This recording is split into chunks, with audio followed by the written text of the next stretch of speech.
So if you're a longtime follower of my YouTube channel, you've probably heard me mention that I've been playing this game for a really, really long time. And that is very true. I've been playing this game for over 15 years. I started playing Magic the Gathering back when I was about 12, and at the time it was very different from the game that we know today, considering back then there were a lot of different rules that are no longer in place, like mana burn, and Planeswalker cards did not exist yet. Recently, I discovered a relic from my ancient past as a Magic the Gathering player, and I'd love to share it with you today. At the time, the internet was just kind of becoming a thing. It existed, and there were still things like America Online, Instant Messenger, and, Google was, I think, around, but it wasn't really used as much as it is today. And there weren't anything like cat memes or YouTube, I don't even think was a thing at the time.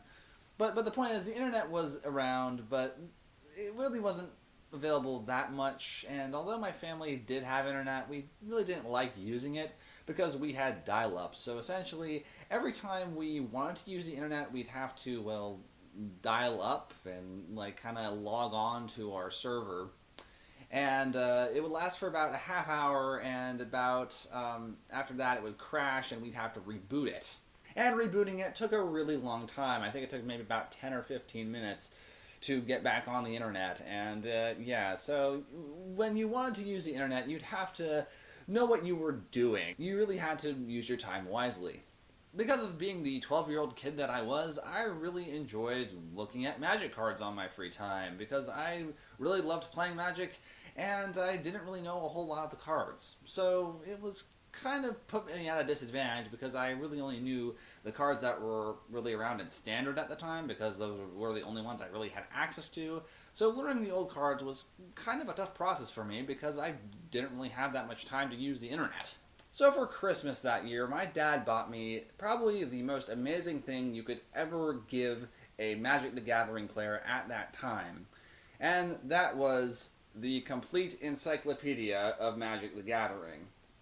This book, I believe, was published in the middle of 2001, and it contained every single set from, I believe, 3rd edition to Apocalypse. Since logging onto the internet was a total pain in the ass back then, this was basically a dream come true. I didn't have to spend minutes waiting for my internet to work, so I could just read this book and look up any card that I wanted. As you can see, this book has been in my possession for well over 15 years, pretty much as long as I've been playing Magic. And as you can see, it's really beat up. This is a paperback, and yes, it has a lot of wear and tear. If anything, this just shows how much I loved reading this book and loved learning about the cards and playing Magic in general. So as my special treat, let's open up this book and find out what it was like to play Magic the Gathering back in 2001. So this is the complete Encyclopedia of Magic the Gathering. And like I mentioned before, it is incredibly beat up. You can see there's a whole bunch of wear here. There used to be like a plastic cover covering the front to protect it, but most of that ripped off. This just shows you how much I love playing Magic. And I played Magic a lot when I was a kid and in my adolescent years. If you take a look here, you may recognize some familiar names at the bottom here. I believe the one that really stands out to me is Mr. Mark Rosewater here, who is still making Magic to this day. Holy cow, who would have thought that? So let's open up this thing. Like I said, this is from, I believe, 3rd edition or 4th edition to Apocalypse. So let's take a look inside. The complete Encyclopedia of Magic the Gathering. Oh boy. Oh dear. Just look at this. I had to tape this here. This shows how much I used this book. Like I say, it's ridiculous. Here was the introduction. This, I believe, told you the story in the history of Magic the Gathering and how Richard Garfield designed it and all that good stuff. Here it shows you a guide on how you can tell the difference between all the core set cards at the time, which at the time didn't have a set symbol. Here we have a guide of all the set expansion symbols and in their chronological order. Here it shows you the back of the, I guess it was the Pro Tour. The Pro Tour card back. These cards are kind of hard to find, and they actually have a gold boundary, but they're usually just used as proxies.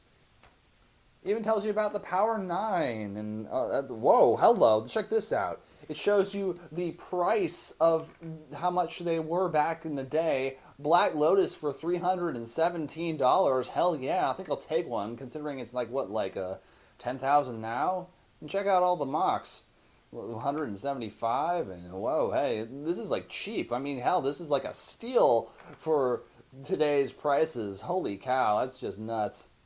Shows you all the sets, the old starter sets, like the starter sets that, although were meant for beginners, even the beginners did not want them. And although they were kind of shunned upon by the new players, they did have a lot of iconic cards like Natural Order and Time Warp. Base sets, which were back in the day, were the name for core sets, which sadly will no longer exist. But they're talking about like limited, unlimited, revised, 4th edition, 5th edition, so on and so forth. And here we have a current timeline of all the big events in Magic's history, like the first Pro Tour, just all the great stuff that happened to this game in the first decade or so of its history. And from here on out, it just shows us every set ever printed in chronological order. It is starting with 4th edition, not 3rd edition. And it just goes on, and, well, we can take a look. As you see, the cards are all in full color, shows you full detail, and it's really, really sweet. And like I say, this was a real blessing for everyone who couldn't like have access to the internet or really use internet efficiently at the time.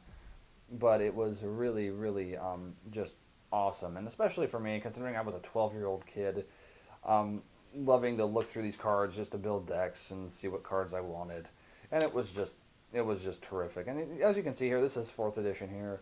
Got some iconic cards. We got Counterspell, Dark Ritual, just all the greats. Disenchants here. Welcome to Alliances. Here it says,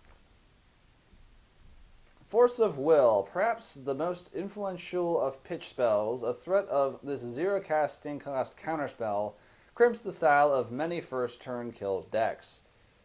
That, ironically, is true still to this day. Homelands introduced Baron Singir, the head of an evil group of family and friends. Here's Tempest, another one of my favorite sets. Like I say, this is just a wonderful book, just because not only it gave you all the information and every card at the time, it also told you like all the differences that were made during the time. Like, for example, the Tempest block was when, toward the end, in the Exodus set, we actually got the rarity colors that you could tell, like what was a rare, what was a common, what was an uncommon, etc. And it's just really, really cool. This guide even covered the Vanguard expansion. Honestly, I never played with Vanguard cards, but from my understanding is they were sort of like having a Planeswalker in a sense, and arguably they could have very well inspired the Planeswalker cards.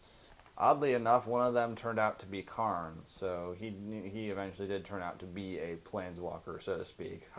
Here's Urza's Saga, which at the time was argued to be probably the best set ever made at the time, just because of how ridiculous some of the power level of the cards were. I believe this was the first block in which they had to ban some cards in Standard at the time, but there's a lot of great cards in the set. I still use a lot of the cards in the set today.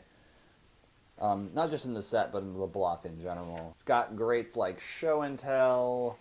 We got classics like, oh, what was that? Smokestack. The list just goes on and on. Time Spiral. There, of course, is Tolarian Academy. That's always the real doozy. Turnabout. Urza's Armor used to be really good back in the day. That was a really obnoxious card.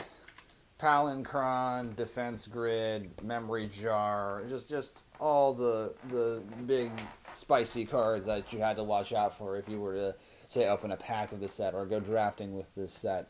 Such a great guide. And I know this may seem just like a real kind of big nostalgia trip, but back then this was such a helpful book. It was incredible.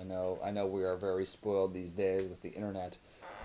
Here we have the Invasion block, which I guess you could say was one of the blocks I started playing on. Invasion was a really sweet block, had a lot of awesome multicolor cards, a lot of great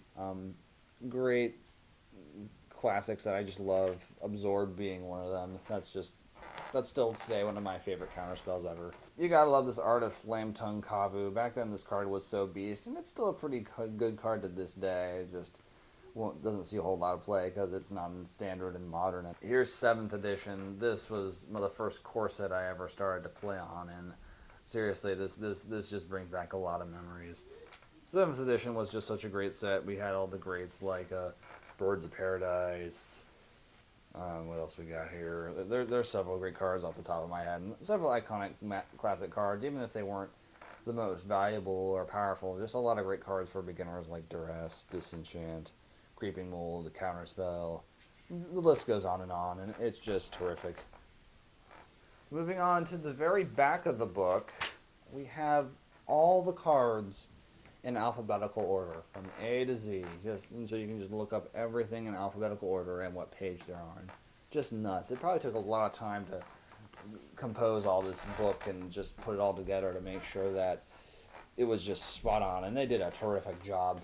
And that, ladies and gentlemen, was the complete Encyclopedia of Magic the Gathering, published circa 2001. I loved this book growing up, and I guess you could say it really helped me stay with, well, playing Magic all throughout my adolescence. The sad part is, even though I really loved this book, they never really reprinted any other book like it in the future. Mainly just because I feel like the internet took over and they didn't really see the point of reprinting a new book every X amount of years to cover the next, probably like 7 or 8 blocks that came out. Personally, I would love to have a book like this, even though I do use the internet to look for cards all the time. I feel like a book like this would just be really cool, not only just as a reference book for Magic the Gathering, but as just kind of a collector's item and a big tome of, Magic's history. Anyway, thank you all so much for watching. I hope you've enjoyed this video of a trip to my past of being a Magic the Gathering player. Thank you all so much for watching. My name is Rita Spector, and I'll see you all next time.